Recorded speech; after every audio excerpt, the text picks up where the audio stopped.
قطر. ولدينا الكرة الآن عيناوية، البحث عن هدف سادس. قوية الكرة، حارس المرمى في المرة الأولى، والفرصة لا زالت موجودة، والفرصة العيناوية فيها السادس عن طريق سالم عبد الله.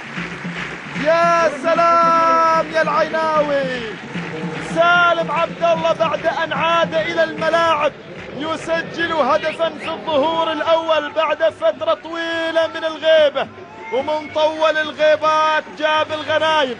هذه هي اللعبة الماضية. شوف حارس المرمى الخروج، لكن لاحظ رأسية مسلم فايز، وبعد ذلك العرضية الممتازة من جانب بندر محمد، والكرة وضعت في الشباك البحرينية كهدفا سادسا عن طريق سالم.